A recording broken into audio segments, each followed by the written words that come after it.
Сәлеметсіздер ме, құрметті тыңдармандар?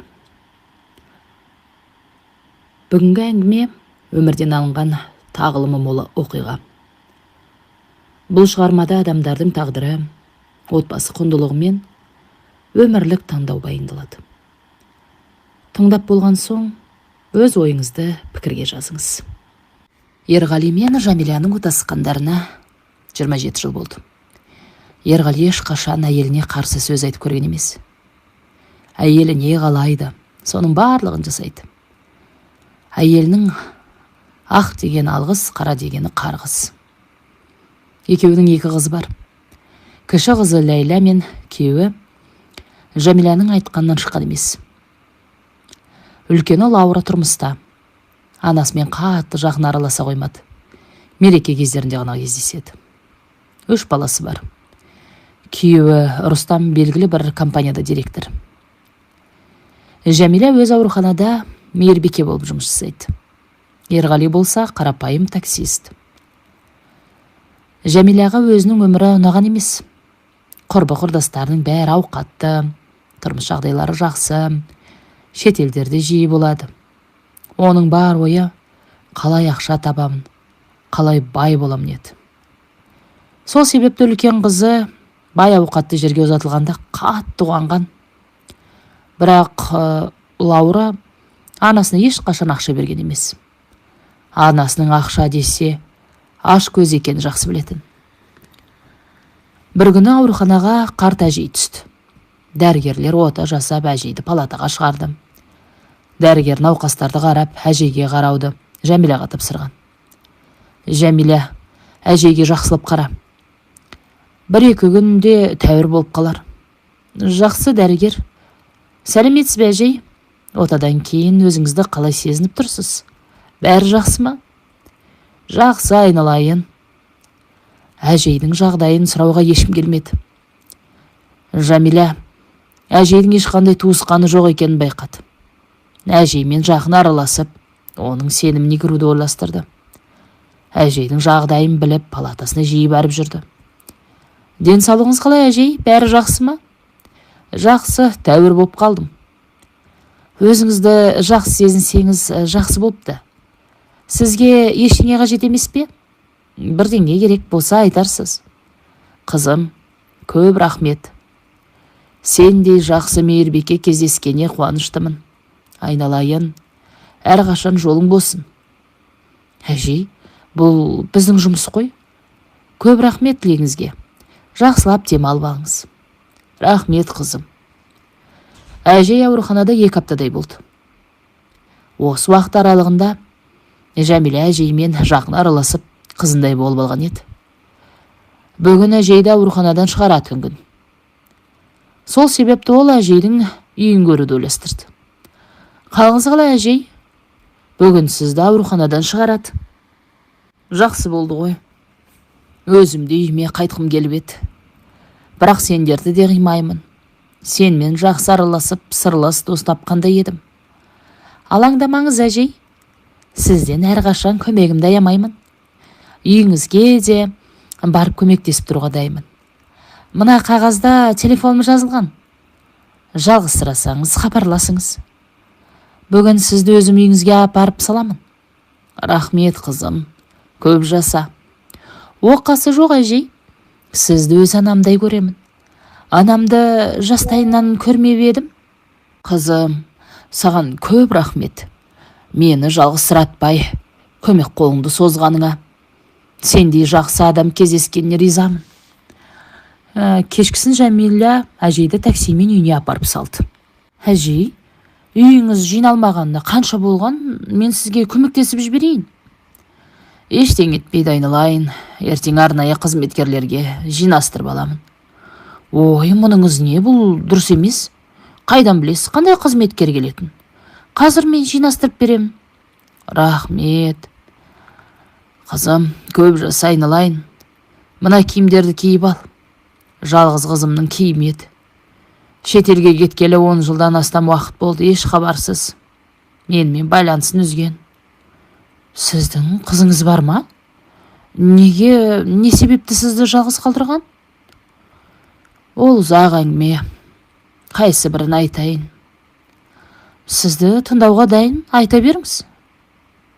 Менің қызым осыдан 10 жыл бұрын басқа ұлттың азаматына тұрмысқа шықпақшы болған. Мен оған қарсы болдым.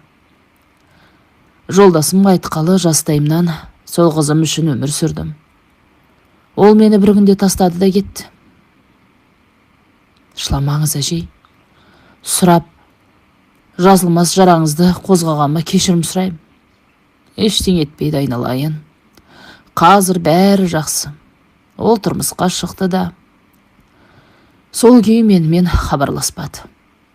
Жалғыз қалғаны, мына хаты. Мені іздеме, менің бақытты болуыма мүмкіндік бер. Осы жолы менің қалаған болады. Хош болыңыз, деді. Осылай менімен қоштаспастан кетті де қалды. Қиын болыпты. Кейін іздемедіңіз бе? Мүлдем хабарласпады ма? Иә, мүлдем хабарсыз. Кейін білдім, ол менің қызым емес екен. Біліп осындай қадамға барыпты. Өзінің ата-анасын тауып алған екен. Қазір мүлдем араласпаймыз. Қиын жағдай болыпты. Жәмилә осылай әжейдің сырларын біліп, жақын досына сырласын айналды. Уақыт өте келе үнемі әжейдің үйінде болып дәрілерін беріп жүрді. Әжей алғысын айтып, еңбек ақысын да беріп тұрды. Жәмилә отбасына жалғыз басты әжейге қарап жүргенін айтқан болатын. Жалғыз кемпірді ақыры құрығыма түсірдім. Маған толықтай сенеді. Енді үйді атыма жазып алуым керек. Қандай тәсіл қолдансам да, қайтсем де, бірдеңе ойластыруым қажет. Мақсатқа жетуіме аз қалды. Мұның дұрыс әрекет емес. Ертең қыз іздеп келсе не істейсің? Мұндай жауыздыққа барудың қажеті не? Өзімізде баспана бар. Өзіңе күнә жасама, деді Ерғали. Ештеңе болмайды, алаңдама. Қызы одан бас тартыпты. Ертеңгі қалада өз үйіміз болады. Иә, үйді қолға түсірсеңіз жақсы болар еді. Қаланың ортасында орналасқан емес пе? Иә, қызым, жақында үйіміз болады. Ерғали, сен қайдағын ойламай, одан да маған жоспар жасауға көмектес. Мені мұндай былық істеріңе араластырма. Онсыз да сенің айтқанын істеп жүрмін. Мені жайыма қалдыршы. Саған не болды? Мұндайың жоқ еді ғой. Неге қарсы болып тұрсың? Деп Жәмилә ашуланып кетті. Кешір, бірақ менің расымен саған көмектесер ойым жоқ. Не қылған зұлымдық, далада тұрып жатқан жоқсың ғой. Біреудің үйінде нең бар? Өз үйімізде өмір сүрейік те. Өз өмірімізді? Өз үйімізде? Мен сен үшін қазір осындай жағдайдамын. Кезінде бекер саған тұрмысқа шығыппын. Қателескен тағдырым-ай. Не қылған өмір? Азаматты таңдағанда бұлай жүрмес едім. Әлі күнге дейін квартирада тұрамыз, жас балаларша. Не деп тұрсың? Мен сені күшпен алдым ба? Маған олай деуші болма. Дәл қазір кет азаматыңа. Сондай керемет болса. Кетем, не істейсің ал? Азаматтың отбасы барын білесің. Әдейі айтасың ау деймін. Керек болса әйелінен тартып алуға дайымын. Не деп тұрсың? Ерғали Жәмиләні ұруға дейін барып жаздады. Бірақ Ләйлә оны тоқтатып қалды. Бұл Ерғалидің үйленгелі бері Жәмиләға алғаш қол көтермекші болған еді. Әке, қойыңыз, мұныңыз не? Қаншама жылдан кейін, қызым? Болды, менің сабырым таусылды. Мына әйелді көргім келмейді. Ажырасамын. Ажырассаң ажырас. Онсыз да сенімен тұрып бақытты болып жүргенім шамалы. Алтын көрсе періште жолдан таяды демекші. Қалай ойлайсыздар? Мен дұрыс айтып отырмын ба? Менің айтқанмен келісесіздер ме, құрметті тыңдармандар? Ал ары қарай барайық. Ерғали үйден шығып кетті. Ләйлә не естерін білмей анасына қарады. Мама, мұныңыз не? Азамат деген кім? Қызым, сен ақыр осының бәріне куәсің. Сен ғана мені түсінесің. Саған бір шындық айтам. Ешқашан маған қарсы келмеймін. Соңына дейін тыңдайым деп уәде бер. Я, мама, айта беріңіз. Ол не шындық? Білесіз ғой мен тек сізді қолдайтынымды. Кел мында отырайық. Негізі, Ләйла, әңгіме былай. Азамат сенің әкең. Қалай сонда? Түсінбедім. Сен өзің де білесің, қызым. Ерғали саған аса қатты жақын емес. Тек Лаураны ойлайды. Себебі ол сенің қыз емес екенін жақсы біледі. Біз университетте оқып жүргенде Ерғали мен Азамат курстарсы еді. Мен алғаш рет Азамат танысқан болатын. Бірақ Азамат бай ауқатты отбасының ұлы болатын. Ерғали екеуі жақын достар еді. Бір күні ол мені үйіне таныстыруға апарды. Оның анасы маған жылы қабақ танытпады. Осылай ол бізді ажырастыру мақсатын көздеді. Сол себепті Азаматты Москваға оқуға жіберді. Мен істей алам. Отбасым жағдайда мәзім еседі. Амалым жоқ. Осында қалуыма тура келді. Бірақ Азамат менімен хабарын үзбеген болатын. Уақыт өте келе көзден кетсе, көңілден кетеді ғой. Азамат анасы өзінің құрбысының қызына үйлендіретін естідім. Қатты қиналдым. Өзіме қол салуға дейін бармақшы болдым. Мені сол кезде Ерғали құтқарып қалды. Осылай онымен тек дос ретінде араласа бастадым. Оның ол кезде Гаухар есімді қызы бар болатын. Екеуі бір-бірін қатты ұнатты. Тіпті үйленуге дейін барды. Бірақ мен оны Гаухарға қимадым. Бір жағы Азаматқа деген махаббатым тағы бар. Оны мен қайтсем де қарым-қатынасымды үзбеу үшін Ерғалиға ұнататынымды айттым. Ол маған бұл жай бауыр басу, достық екен айтты. Амалым жоқ. Мен Айлаға көштім. Ерғалиді туған күнде қақпаныма түсірдім. Оған аяғым ауыр екен айттым.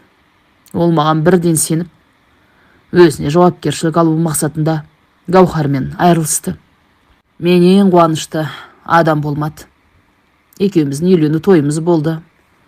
Тойға Азамат пен әйел де келді. Азаматты әйелінің жақсы көретін байқадым. Маған келіп, Азаматтан алыс жүр деп ескертті. Мұны естіген Азамат оны шапалақпен салып қалды. Амал жоқ, екеуі үйлеріне қайтты. Ашуымды тия алмадым. Осы көріністен кейін Ерғали менің Азаматты әлі де жақсы көретін түсінді. Маған жақсы отбасы болатынымызды өзіне сену керектігін айтты. Осылай бірге өмір сүріп кеттік. Қалай Азамат сіздің тұрмысқа шығуыңызға қарсы болмады? Ол не істей алады? Амалы жоқ, өз таңдауын жасады. Бәріне оның анасы кінәлі. Арада 2 жыл өткенде Азаматпен кездестім. Әйелмен бірге тұра алмайтынын, мен әлі ұнататын айтты. Мен оған отбасым барын, басым бос емес екенін, қызым барын айтқан. Ол оғанда қарамай, менімен кездесуін жалғастырды. Өзінің отбасы жайында толығымен айтып берді. Әйелмен ажыраспақшы екен. Ортада балалар да жоқ. Маған үйленгісі келетін ойы барын айтты. Мен де оны жақсы көрем. Осылай екеуміз бос уақытымызды бірге өткізіп жүрдік. Ерғалиға айтуға қорқып жүрдім. Азамат оған бәрін өзі айтыпты. Амалсыз. Ол екеуміздің арамыздағы махаббатты бұрыннан білгендіктен ажырасуға келді. Осылай мен Азаматқа тұрмысқа шықпақшы болдым. Бірақ аяқ асты. Азамат әйелінің аяқ ауыр екенін білді. Ол әйелімен екеуміздің арамызда қалды. Біз Ерғалимен әлі ажыраспаған болатынбыз. Ажырасқаннан кейін Лаураны оған қалдырмақшы болдым. Бірақ әйелі Азаматты жақсы көретін айтып, отбасын сақтап, оны кешіретін айтыпты. Өмірге ұл бала келетінде ескертті. Сол себепті әйел екеуі қайта табысты. Азамат анасының ақылын тыңдап, отбасын бұзбауға шешім қабылдады. Менен тек кешірім сұрады. Басқа амалы жоғын айтты. Мен тағы жалғыз қалдым. Амалсыз Ерғалимен бірге тұруыма тура келді. Ол да біздің отбасымыз үшін мені қайта қабылдады. Сосын сені босандым. Осындай жағдай қызым. Мама, қандай қиын өмір. Өзіңізге ұнамайтын адаммен қаншама жыл өмір сүрдіңіз, айтыңызшы. Әкем қазір қайда? Мен онымен кездестіріңізші. Әрине қызым, кездестіремін. Екеуміз байланысымызды үзген емеспіз. Есіңде ме? 8 жасында саябақта кездескен ағай. Сенің әкең? Расымен де сол ағай ма? Я, рас қызым. Мені түсініп қолдағаныңа көп рахмет. Ертең әкеңмен кездесуге барамыз. Жақсы, мама. Енді бәрі басқаша болады. Ләйла, Ерғалидың әкесі емес екеніне қиналған да жоқ. Туған әкесінің танымал кәсіпкер екенін біліп қуанған еді. Ертесіне Жәмила Азаматпен қызын таныстырды. Азамат оларды жақсы қарсы алды. Нешеуі бірге тамақтанды. Әке, неге осы уақытқа дейін менімен кездеспедіңіз? Қызым, мұның өз себебі бар. 10 жылдай басқа жақта тұрдық. Сені сырттай бақылап жүрдім. Анаңмен байланысымды үзбедім. Саған айтуға батылым жетпеді. Сен мені түсінбей қалама деп қорықтым. Не болар екен деген ой мазалады. Енді алаңдамаңыз. Сізбен кездескеніме қатты қуаныштымын. Рахмет, қызым. Жәмила, қызымызды ақылды етіп өсіргеніңе көп рахмет. Қызым, саған сыйлығым бар, қабыл ала ғой. Қандай сыйлық? Өзің ашып көр. Ләйла сыйлықты ашып көрді. Ішінде қымбат телефон екен.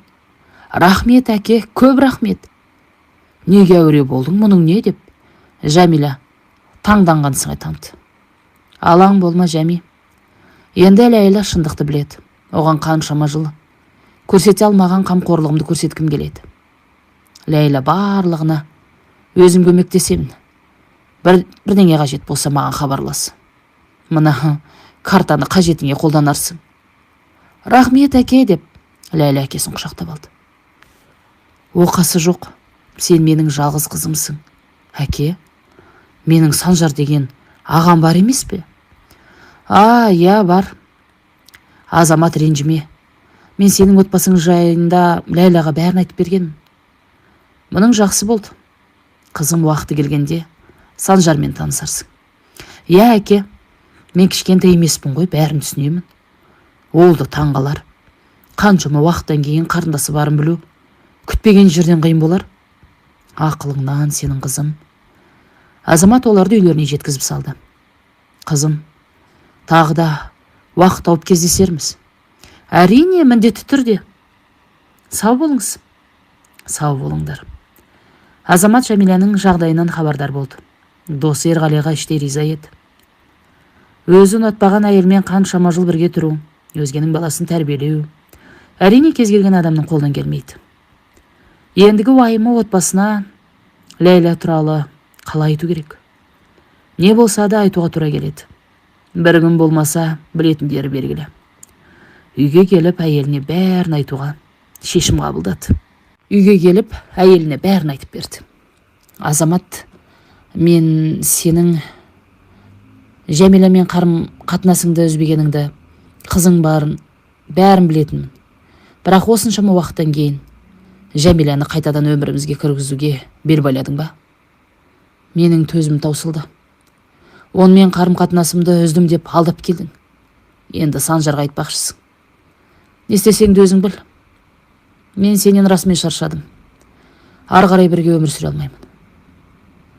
Санжар үшін бәріне шыдап келдім, енді жетер. Оған еш нәрсе айтпа. Ажырасуға құжаттар дайындап қойғанмын.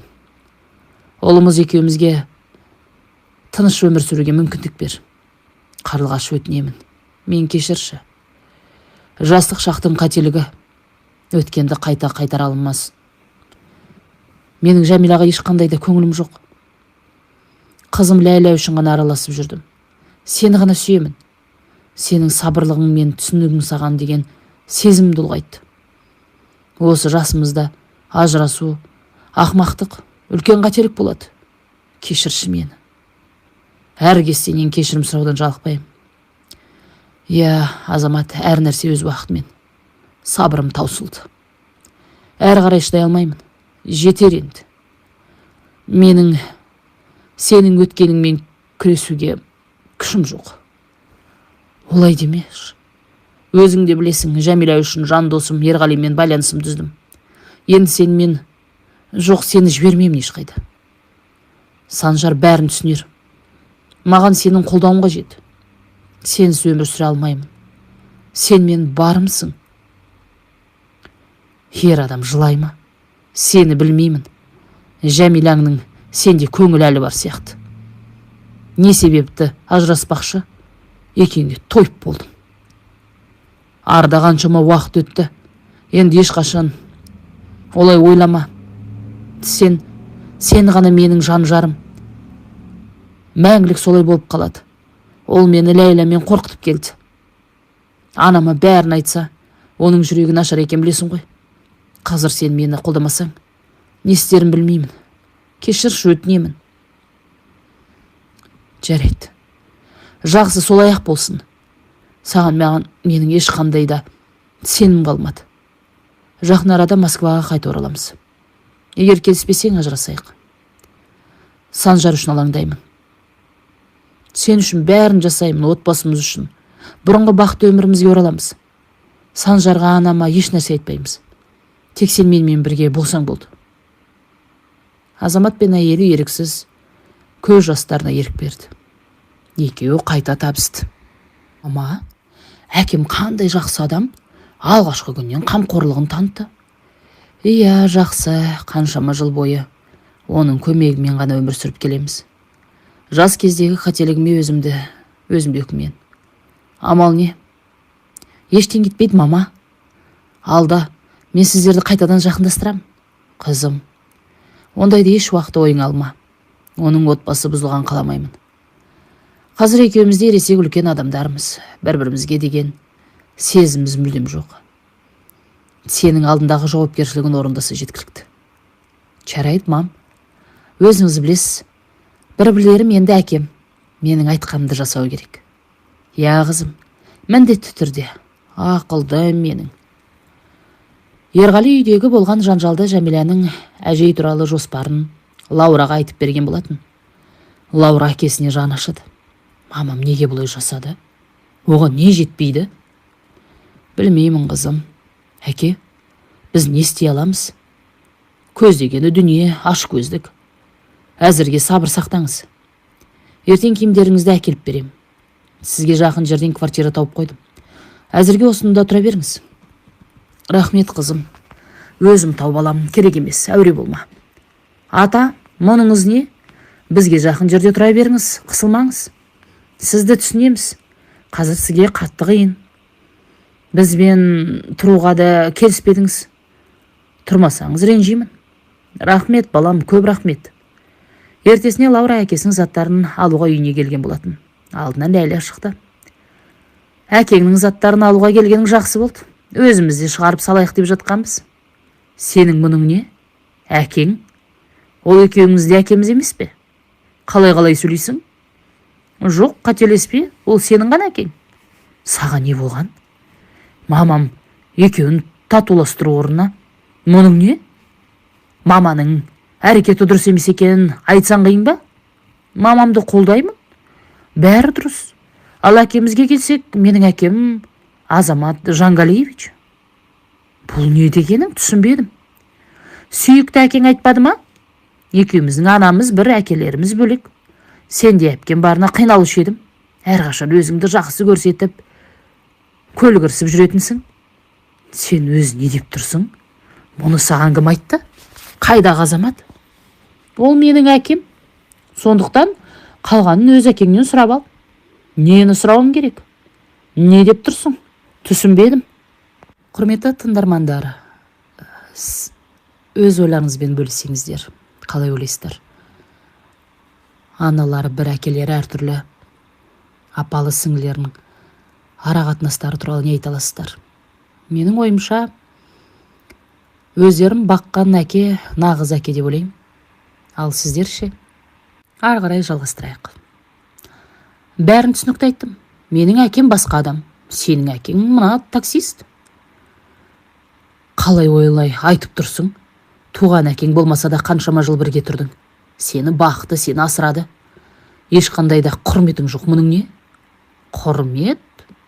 Сен құрметте? Менің оған керегім болған емес. Сен ғана оның қызы болып едің. Әрқашан мені екінші орынға қоятын. Ол екеумізді бірдей жақсы көрді, аяқ асты бұлай өзгергенін қалай? Жоқ, бірдей көрген емес. Екеуіңді мүлдем көргім келмейді. Сен бір күнде қалай ғана өзгеріп кеттің, қалайша? Солай, себебі мен әкемді таптым, маған қамқор әкені. Сенімен сөйлесу мүмкін емес. Лаура заттарды алып үйден шығып кетті. Ләйлә оны әрқашан көре алмайтын. Оны көрсе жауын көргендей болатын. Себебі туыстары бәрі Лаураны мақтайды. Лаура жанашыр, мейірімді, қамқор, ақылды қыз. Ал Ләйләнің мінезі анасынан аумайды. Тәкаппар, мен, өзін ғана ойлайды. Таныстары апалы сіңілі екі қызың мүлдем ұқсамайтынына таң қалатын. Лаура анасына хабарласып еді, телефон өшірулі екен. Әкесіне барып сұрап еді, Ерғали бәрін айтып берді. Кейін Лаура анасымен кездесті. Әкеңді жақтауға келдің ба? Онда кет. Мама, мұныңыз не? Бірден, айғайлағаныңыз қалай? Отбасымыздағы соңғы жаңалықтар аздай. Біреудің үйін не үшін тартып алмақшысыз? Ақшадан қысылып өмір сүріп жатқан жоқсыз. Мұншама сырды қалай іште сақтап келдіңіз? Солай қалдыру керек еді. Не себепті айттыңыз Ләйләға? Айтсам не бопты? Оның өз әкесін білуге құқығы бар. Құқығы бар? Бірақ қаншама уақыттан кейін ол әкемді де сыйлап тұрған жоқ. Сен араласпа. Ләйлә кішкентай қыз емес, бәрін түсінеді, бәрін біледі. Сенің ақылыңа зәру емеспіз. Мама, әкем екеуміз сендердің қылықтарыңа тойып болдық.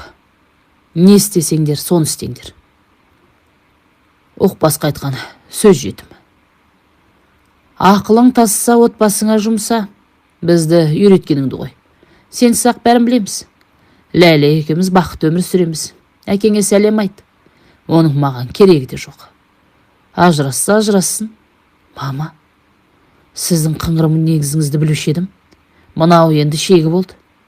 Сізбен енді кездеспеспін. Қаншама былықтан кейін ұялуды ойыңызда жоқ қой. Кездеспей ақ қой, ешкім саған жалынбас. Лаура ашуланып тұрып кетті. Күйеуіне бәрін айтып берді. Мүмкін емес. Өзіңнің туған анаң мен әпкең білмеймін. Не деген сұмдық? Енді әкемізге жақсылап қара. Үй қызметшісін жалдап бер. Жақсы жаным. Сендей жан кездескеніне мен бақыттымын. Арада біраз уақыт өтті. Бүгін Жәмилә әжейге келіп хал жағдайын сұрады. Әжей, қалыңыз қалай? Дәрілеріңізді ішіп алыңыз. Рахмет қызым, көп жаса. Біраз жатып тынығып алайын. Әжей оянып еді, кенеттен тынысы тарылып, жағдайы нашарлай бастады. Әже, сізге не болды? Білмеймін қызым, көзім қарауытып, басым айналып тұр. Шыдаңыз, бәрі жақсы болады. Дәрігер сізге ота жасау керектігін айтқан. Сол себепті мына қағаздарға тезірек қол қойыңыз. Қазір ауруханаға барамыз, сізге операция жасайды. Сол үшін сіздің рұқсатыңыз керек. Иә қызым, рұқсатымды беремін. Қане, қай жерге әкеле ғой? Міне, мына жерге. Жақсы. Әжей қағаздарға ештеңе ойламастан қолын қойып берді. Біраз уақыттан кейін жедел жәрдем келіп, әжейді ауруханаға алып кетті. Жәмилә да бірге барды. Бірнеше сағаттан кейін әжей жүрегі тоқтап қайтыс болды. Жәмилә оның дәрісіне түсініксіз ұнтақ қосып беріп жүрген екен. Бірақ анализден ешқандай шикілік байқалмады. Себебі бұл дұғаланған ұнтақ екен. Үйдің құжаттары, дүние мүліктің бәрі Жәмиләнің қолына өтті. Заң жағынан да ешқандай қиындық болмады. Себебі бәрі заң жүзінде Жәмилә әжейдің қамқоршысы ретінде көрсетілді. Әжей оған өз үйім мұрагерлікке берген адам ретінде қалды. Жоспары қанша жақсы жүзеге асып, ол өзін бақыт сезініп жүрген. Әжейдің қаншама жыл жинаған ақшасына рахаттанып жүрді. Ал Ләйлә болса әкесіне қымбат көлік алғызып алды. Ерғали жаймен жалғыз тұруға үйреніп кетті. Үй шаруасына күнделікті қызметші әйел келді. Ерғалимен жақсы шамалас екен, екеуі бірге тамақтанып әңгімелесіп отыратын. Ерғали оған өз өмірін қысқаша айтып берді. Қызметші әйел жұбату сөздерін айтты. Алаңдамаңыз, бәрі жақсы болады. Біз өмірде қателіктеріміз арқылы өмірдің сынақтарынан өтеміз, сабақ аламыз. Мойымаңыз. бәрі жақсы болады. Өмір сынақсыз қызық болмас еді. Я, дұрыс айтасыз, Айгүл ханым. Өзіңізше, өміріңіз қалай болды? Ерғали мырза, менің өмірім сіздікіндей шытырман емес. Қарапайым ауыл әйелдің тағдыры. Жалғыз ұлымды оқыту үшін осында жұмыс жасап, қосымша ақша тауып жүрмін. Бір күні Айгүл пәтерге ұлын ертіп келді. Заттармен бірге келіпті. Сәлеметсіз бе? Сәлем, қалың қалай?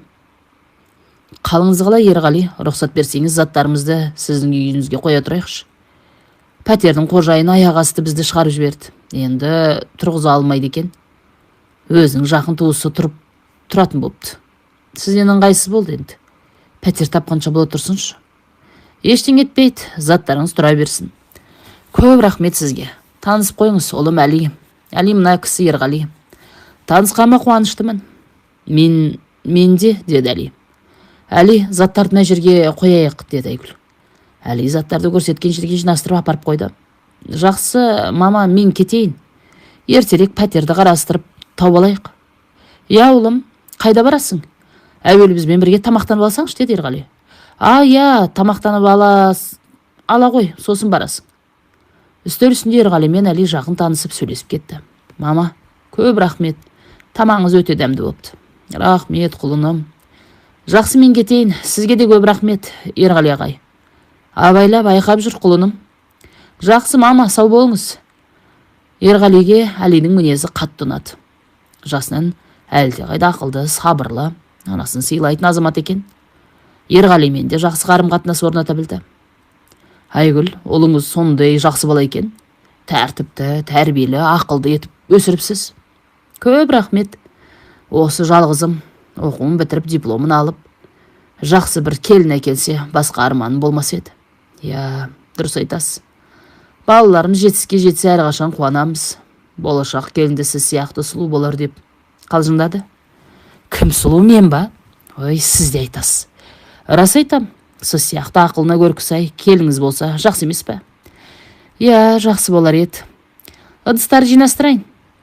Неге асықтыңыз? Әңгімелесіп біраз отырмадық па? Қазір менің базарға баруым керек. Сосын ертерек жібере аласыз ба? Үй қарауға көмектесейін, өтінемін. Қазір сізбен бірге базарға барамын, сосын бірге үй қараймыз. Жоқ, рахмет. Сіз онсыз да көп жақсылық жасадыңыз. Сонда да Ерғали айтқаннан қайтпай Айгүлмен бірге барды. Екеуі күні бойы бірге жүріп, арзан бағаға квартира тауып алды. Ерғалидің үй жағынан табылды. Лаураның құрбысының үйі екен. Лаураға әкесіне көмектесіпті. Себебі Айгүл ханым оған бірден ұнаған еді. Сол себепті ол әкесінің келешекте жалғыз қалмай Айгүл ханыммен бірге өмір сүрген қалады. Жәмила істеп жүрген жұмысынан бірден шықты. Әжейдің ақшасына өзіне көлік алды. Ләйлямен бірге азаматты пайдаланып ақшасына күндерін көрді. Екеуінің алмаған киімі бармаған жер қалмады. Бір күні Жәмила кафеде жас жігітпен танысты. Жігіт одан 10 жасқа кіші екен. Жәмила оған, сен кішкентайсың, бұлай болмайды дегеннен жігіт мүлдем қарамады. Оған қымбат сыйлықтар сыйлап Жәмиланы басын айналдырды. Жәмила өзін шынайы бақытты сезінді. Бейне бір ертегі әлемдегідей. Себебі болып жатқан жайттың бәрі оның армандаған өмірі еді. Ақшадан қысылмайды, басында баспана бар, өзін қатты жақсы көретін жанында қасында. Уақыт өте келе жігітімен Ләйләні таныстырды. Оны үйіне шақырды. Есік қоңырауы шырылдады. Есікті Жәмила ашты. Қолында гүл шоқтармен жігіт тұр. Мынау саған. Көп рахмет, кел жоғары шық. Жандос, танысып қой, қызым Ләйла. Сәлеметсіз бе? Сәлем, танысқаныма қуаныштымын. Менің есімім Жандос. Мен де, деді Ләйла. Қызым, біздің қарым қатынасымызға қарсы емес, бәрін түсінеді. Өте қатты қуаныштымын. Жәмиді ешқашан ренжітпейін, алаңдама. Жандос өзімен бірге сыйлықтар ала келіпті. Танысқанымыздың құрметіне мына сыйлықтарды қабыл алыңдар. Көп рахмет. Екеуі сыйлықты ашып қарап еді, қымбат сырғамен қолсағат екен. Мама, сіз бақытты болуға әбден лайықсыз. Мен екеуіңіз үшін қуаныштымын. Есік дұрыс жабылмапты. Осы кезде үйге Лаура келген еді. Ол барлық әңгімені естіді. Мама, мұныңыз не? Жас жігітпен не қылған сұмдық? Екеуің бұларың не? Не деп тұрсың? Сенің бізде шаруаң болмас, не үшін келдің, деді Ләйлә. Мен әкемнің ажырасу құжаттарын әкелдім. Жарайсың, тамаша. Әкеңнің ажырасу құжатын әкеліп маманың таныстығына кедергі жасамақшысың. Ұятсыз. Сен өзің ұятсызсың, бұларың не? Болды, жетер, Лаура, шық үйден. Шығамын, кетемін. Екеуің жанында 1 минутта тұру мүмкін емес. Бірақ сіздің жасыңыз 47-де, жас жігітпен ұятыңыз қайда? Лаура, сенің не шаруаң бар? Ол өз өмірі өзі шешеді. Сені әкеңе қарап ал. Біле білсең, махаббат жасқа қарамайды. Сендерге айтар сөзім жоқ. Лаура құжаттарды тастап ашуланып кетіп қалды. Кешір. Мынау менің үлкен қызым Лаура. Өзіңе айтқанмын. Әкесімен ажырасамын деп. Сол құжаттарды әкеліп, мінез осындай. Ештеңе етпейді, Жәми. Түсінем ғой, ең бастысы сенімен бірге болсам болды. Ләйлә, саған көп рахмет. Анаңды қатты жақсы көріп сыйлайтының көрініп тұр. Осылай Жандос сенімдеріне кіріп, олармен бірге тұра бастады. Ләйлә түнгі клубтан шықпайтын болды. Жәмилә еркіне жіберген. Өз бетімен кетті. Жандос болса Жәмиләні пайдаланып жүр. Күндердің бір күні Ләйлә анасына аяғы ауыр екен айтты. Жәмилә мұны естіп ашуланды, бірақ еш нәрсе істей алмады. Себебі бәрі кеш екен. Ләйлә жігітмен жақында айырылысыпты. Бала туралы айтқысы келмейді екен. Мама, көмектес, енді не істейміз? Жәмилә не істерін білмеді, бірақ шешімін тапты. Бір айлаға көшті. Ауылдағы сыныптас құрбысы Әсемнің момын бауыры Әмірге қызын беруді шешті. Әсем мен Әмірдің бір-бірінен басқа ешкім жоқ еді. Соны пайдаланған Жәмилә қызын оларға ұзатты. Қызым, Әмірге тұрмысқа шық. Өзің де оны танисың ғой, момын жүрген бір бейшара. Екеуміздің қара бет болмай осылай жасаудан басқа амалым жоқ. Үйленгеннен кейін қалада тұрасыңдар. Әкең сен айтсаң бәрін жасайды. Үй алып беруін өтін, жарай ма? Жарайды, мама. Маған енді бәрібір. Осылайша Әмір мен Ләйләнің тойлары болды. Той шығынын екеуі көтерді. Азамат Ләйләнің ақшаны есепсіз жұмсағаны таң қалды. Оның ақша құмар екен біліп карточкасын бұғаттап тастады. Ләйлә мұны білгеннен кейін әкесіне қатты ашуланды. Әкесімен кездесті. Азамат өзімен бірге Қарлығашты да ерте кепті. Бірақ Қарлығаш оларды алыстан бақылап отырды. Сәлеметсің бе? Әке, неге мені ақшасыз қалдырдың? Неге? Қызым, сен мені түсінерсің. Мен күні бойы еңбектеніп ақша табам. Сен оны жайдан жай жұмсайсың. Айтшы, осылай жасамағанда басқа не істейін? Сен олай жасай алмайсың. Менің балалық шағымның ақшасыз өткен күндерімді қиыншылық көргеніме бәріне сен кінәлісің.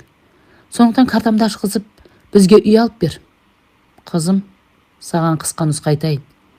Сені көріп өзіңмен кездескеніме қуанышты болдым. Бірақ сенің еркелігіңе, мінезіңе енді шыдай алмаймын. Саған ақшаны да, қалаған үйіңді де алып берем. Бірақ бір шартым бар. Егер сен келіссең. Айта бер, ол қандай шарт?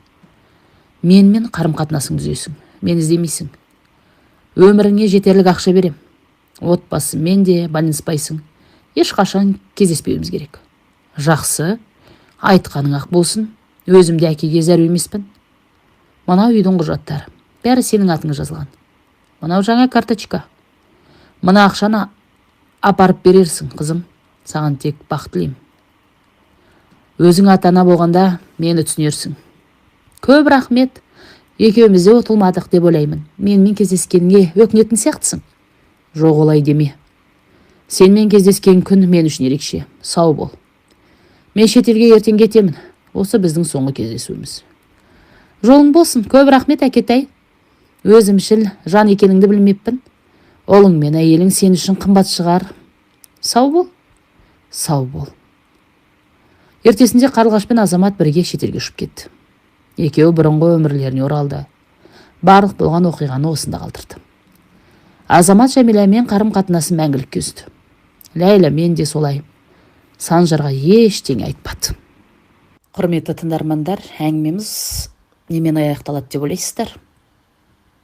Өз ойларыңызбен бөліссеңіздер. Ләйлә анасына әкесі берген ақшаны әкеп берді. Жәмилә қатты қуанды. Көп ақшаны көрген Жандос Жәмиләға шетелден үй сатып алуға кеңес берді. Жәмилә қаражатты пайдамызға жұмсайық, шетелге барып бірге өмір сүрейік. Осы жақтағы үйіңді сатып екеуміз сол жақта болсақ, Ләйлаларда келіп дем алып тұратын еді. Мама, бұл жақсы ой ғой. Сендер барсаңдар, біраз уақыттан кейін бізде барамыз. Мен де сонда босанамын, жақсы емес пе? Я, табылған ақыл, жақсы, солай жасайық. Жәмилә үйін сатуға қойды. Әмірдің мінезі салмақты жақсы еді. Ол Ләйланы шынымен ұнатты. Бірақ Ләйланың үнемі біреумен сөйлесіп жүретін байқады. Bir күні артынан аңдап барса, бұрынғы жігіті Нұрлан екен. Екеуі кафеде отырды. Оларға көрінбей Әмір де жандарына барып отырды. Сенің не істемек ойың бар? Баламызды неге бөтен біреу тәрбиелеу керек? Қашан осылай жүреміз? Білмеймін. Оған қалай айтамын? Ол мені ұнатады. Баланың әкесі еместігін білгенде мен өлтірер. Біраз уақыт бер. Неге? Күтуім керек? Мен сенімен өмір сүргім келеді. Қашанғы квартирада жүремін? Білемін, түсінемін. Ләйлә үйге келсе, Әмір ашуланып отыр екен. Оған айғайлап берді. Сен адам емес екенсің, саған не үшін үйлендім? Әпкемнің сені жақсы қыз дегеніне бекер сеніп оңбаған екенсің. Енді не істейін? Я, сенің балаң емес, өзің де ақымақсың. Менің кінәм не? Мен сенмен ажырасамын. Жоқ, ажыраспайсың, бұл мүмкін емес. Мен жаман атқа қалмаймын. Нұрланмен бірге бола алмаймын. Оның қыз құмар екенін жақсы білем. Қаласаң да, қаламасаң да сен біздің балаға тәрбие бересің. Саған тұрмысқа шығу үшін аз ақша жұмсамадым. Сені асырап отырған мен анау ауылдан алып келгенде, мына менмін, рахметің осы ма? Сен не деп тұрсың? Әмір ашуланып кетіп бара жатқан Ләйлә артынан бара жатып, аяғы тайып сатыдан құлап кетті. Бұл хабарды естіген Жәмилә Әмірді сотқа берді. Әмір өзінің кінәстігін ақтап шыға алмады. Жәмиләнің сотта таныстары көп еді. Ол барлық шараны қолданып, Әмірді 3 жылға бас бостандығынан айырды. Ләйлә баласын түсіріп, ауруханада жатты. Ауруханаға Ләйләнің жағдайын білуге Лаура мен Рустам келді. Ләйлә, қалың қалай? Жақсы. Не үшін келдің? Менің мына түрімді көріп қуанып тұрған шығарсың, деді Ләйлә. Бұл не дегенің? Жаман бол, жақсы бол, сен менің жақынымсың. Білмеймін. Мен саған не істедім? Қателігің болса кешір. Өтірік, кешірім сұрамаш. Жарайды, өзің білесің. Тезірек сауығып кет, деді Лаура. Бірақ біраз уақыттан кейін Ләйләні ауруханадан шығарды. Жәмилә мен Жандос үйлерін сатып, Анталиядан өздері қалаған үйді алды. Екеуі біраз бірге тұрды. Бірақ Жандос оны алдап, үйді өз атына түсіріп алды да Жәмиләні үйден қуып шықты. Далада қалған Жәмилә Ләйләдан көмек сұрамақшы болып еді, телефон көтермеді. Ләйләнің да жағдайы мәз емес еді. Себебі жігіті Нұрлан қомақты қаржы алыпты. Амалсыз қаржыны жабу үшін үйін сатыпты. Олай жасамағанда қаржы алған топ оларды өлтіретіндерін айтып қорқытыпты. Жігіті екеуін ұстап алып соққыға жығыпты. Телефондарын да сындырыпты. Сондықтан ол ешкімге хабарласа алмады. Кейін Лаураға болған жайттың бәрін айтты.